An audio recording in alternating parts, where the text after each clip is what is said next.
આપણી આસપાસ એવી કેટલીય ટેકનોલોજી છે જે આપણને દેખાતી નથી પણ સતત કામ કરતી રહે છે. આજે આપણે એવા જ નાના નાના મગજ વિશે જાણીશું જે આપણા રોજિંદા ઉપકરણોને ચલાવે છે. તો ચાલો આ રહસ્યમય દુનિયામાં જઈએ અને એના છુપાયેલા ભેદને ઉકેલીએ. આ એક મજેદાર સવાલ છે, ખરું ને?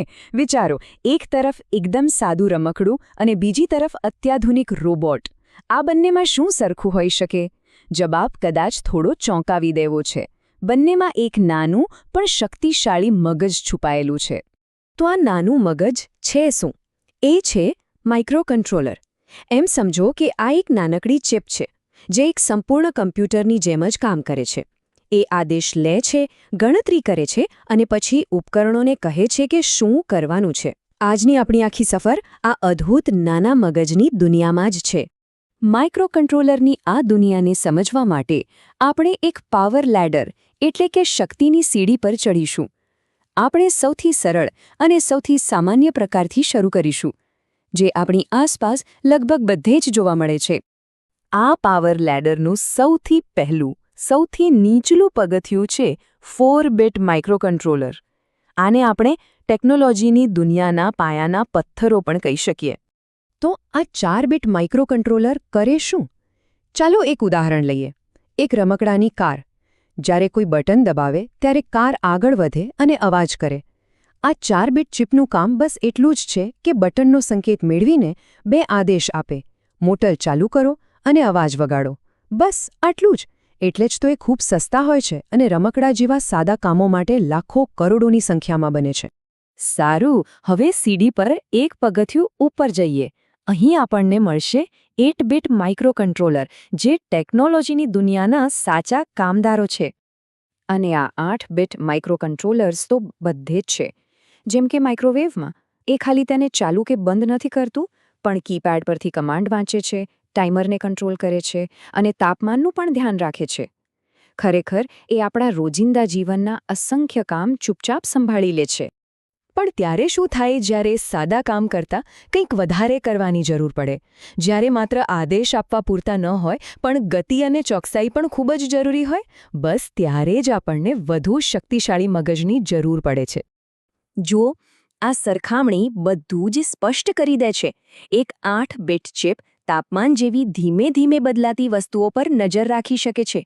પણ જ્યારે કોઈ મોટરની સ્પીડને 1 સેકન્ડમાં સેંકડો વખત બદલવાની જરૂર પડે, ત્યારે ઝડપી ગણતરી કરી શકે એવા 16-બીટ મગજની જ જરૂર પડે.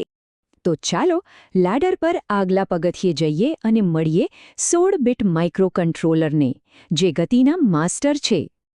આ 16-બીટ માઇક્રોકન્ટ્રોલર ખાસ ઝડપી ગણતરીઓ માટે જ બનાવવામાં આવ્યા છે. વિચારો એક આધુનિક પ્રિન્ટર વિશે. એનું હેડ કેટલી વીજળીની ઝડપે આગળ પાછળ ફરે છે અને કાગળ પર એકદમ ચોકસાઈથી છાપે છે. આ બધી ચોકસાઈ અને ગતિ પાછળ આ 16-બીટ મગજનો જ કમાલ છે. અને હવે આપણે પાવર લીડરની એકદમ ટોચ પર પહોંચવા જઈ રહ્યા છે. અહીં આપણે એવા માઇક્રોકન્ટ્રોલરને મળીશું જે સૌથી જટિલ અને સૌથી વધુ ડિમાન્ડિંગ કામ સંભાળે છે. હા, આ એ મગજ છે જે આપણી સૌથી આધુનિક ટેકનોલોજીને શક્તિ આપે છે. આ છે માઇક્રોકન્ટ્રોલરની દુનિયાના સુપરસ્ટાર્સ. અને એ છે 32-બીટ માઇક્રોકન્ટ્રોલર. આ ચિપ્સ અત્યંત ઝડપી અને શક્તિશાળી હોય છે, જે એકસાથે અનેક જટિલ કાર્યો ખૂબ જ સરળતાથી કરી શકે છે. અહીં જોઈ શકાય છે કે તે ક્યાં ક્યાં વપરાય છે. દાખલા તરીકે, એક આધુનિક કારમાં 32-બીટ system, engine timing, anti lock brakes, airbag અને ઇન્ફોટેનમેન્ટ સ્ક્રીન, આ બધું જ એક જ સમયે સંભાળે છે. એ ખરેખર એક આધુનિક ગાડીનું સેન્ટ્રલ નર્વસ સિસ્ટમ છે. તો આપણે 4-બીટના સાદા રમકડાથી શરૂ કરીને 32-બીટથી ચાલતી જટિલ સિસ્ટમ્સ સુધીની પાવર લેડર પરની સફર કરી. ચાલો આ બધી માહિતીને ટૂંકમાં ફરી સમજી લઈએ. આ ટેબલ બધું જ સ્પષ્ટ કરી દે છે. જેમ જેમ બીટ સાઇઝ વધે છે, તેમ તેમ માઇક્રોકન્ટ્રોલરની શક્તિ અને જટિલતા પણ વધે છે.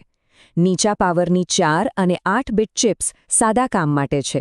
મધ્યમ પાવરની 16-બીટ ચિપ્સ ઝડપી કંટ્રોલ માટે અને ઉચ્ચ પાવરની 32-બીટ ચિપ્સ આપણી સૌથી આધુનિક ટેકનોલોજીને સંભાળે છે.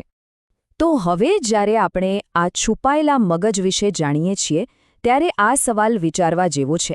આગલી વખતે જ્યારે કોઈ કાર સ્ટાર્ટ કરે, માઇક્રોવેવનો ઉપયોગ કરે કે પછી ફક્ત ટીવી ચાલુ કરે, ત્યારે એક ક્ષણ માટે વિચારજો કે અંદર કયું નાનકડું મગજ સખત મહેનત કરી રહ્યું છે.